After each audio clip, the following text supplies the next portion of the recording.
আপনারা এত চমৎকার কালোজাম মিষ্টি দেখতে পাচ্ছেন, এগুলো মোটেও দোকান থেকে কেনা কোনো মিষ্টি না।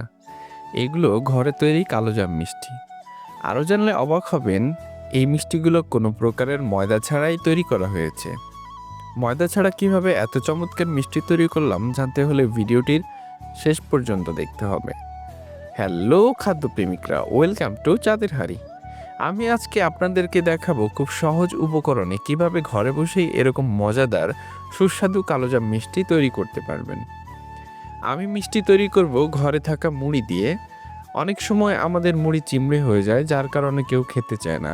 আপনি চাইলে সেই চিমড়ে মুড়ি দিয়ে এমন মজাদার মিষ্টি তৈরি করতে পারবেন। আমি প্রথমে একটি জালিতে কিছুটা মুড়ি চেলে নিয়েছি, কারণ মুড়ির ভিতরে অনেক বালু থাকে। আপনারাও মুড়িটা ভালোভাবে চেলে নেবেন।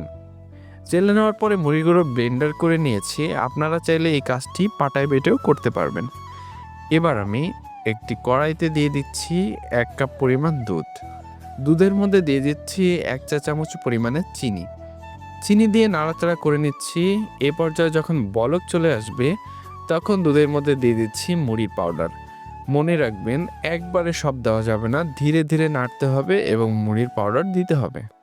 মনে রাখবেন, কোনোভাবেই চুলার আঁচ বাড়িয়ে দেওয়া যাবে না। মিডিয়াম টু লো হিটে আস্তে আস্তে খামিরটি তৈরি করে নিতে হবে। খামিরটি বেশি শক্তও হবে না এবং বেশি নরমও হবে না।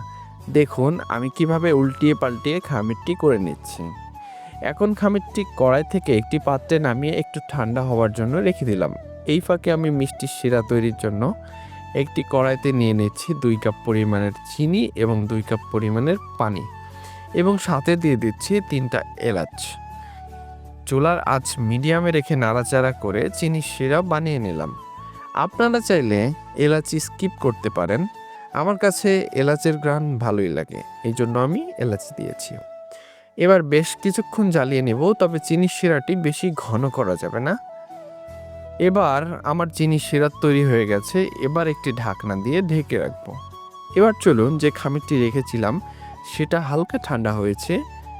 এবার এটির মধ্যে দিয়ে দিচ্ছি 3টি ডিম।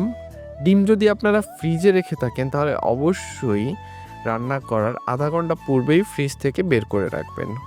এবার দিয়ে দিচ্ছি সামান্য পরিমাণের গুঁড়া দুধ এবং 1 চা চামচ বেকিং পাউডার। এবার খামিরটি ভালোভাবে মিশিয়ে নিচ্ছি।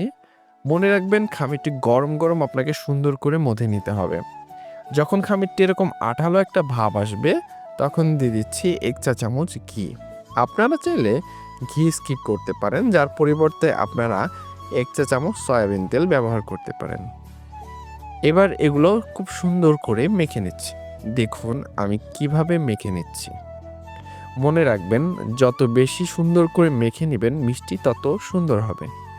দেখুন আমার ডোটি কত সুন্দর হয়েছে।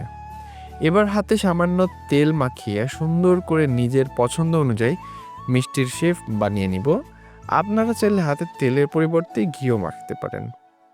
এবার আমি পছন্দ অনুযায়ী মিষ্টির শেপ দিয়ে দিচ্ছি। আপনারা আপনাদের পছন্দ অনুযায়ী মিষ্টির শেপ দিয়ে দেবেন।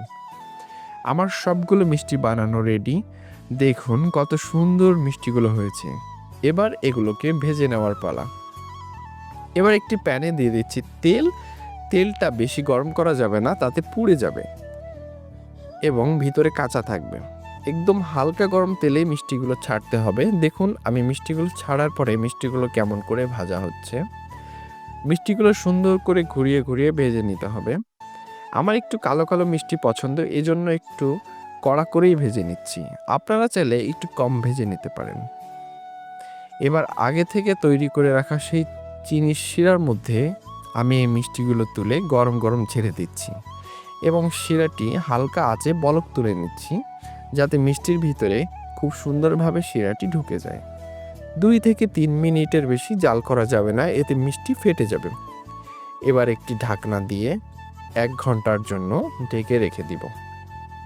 1 ঘন্টা পরে দেখুন মিষ্টিগুলো কত চমৎকার হয়েছে। আমি যদি আপনাদেরকে একটু ভেঙে দেখাই, দেখুন কতটা রসালো এবং সফট হয়েছে মিষ্টিগুলো।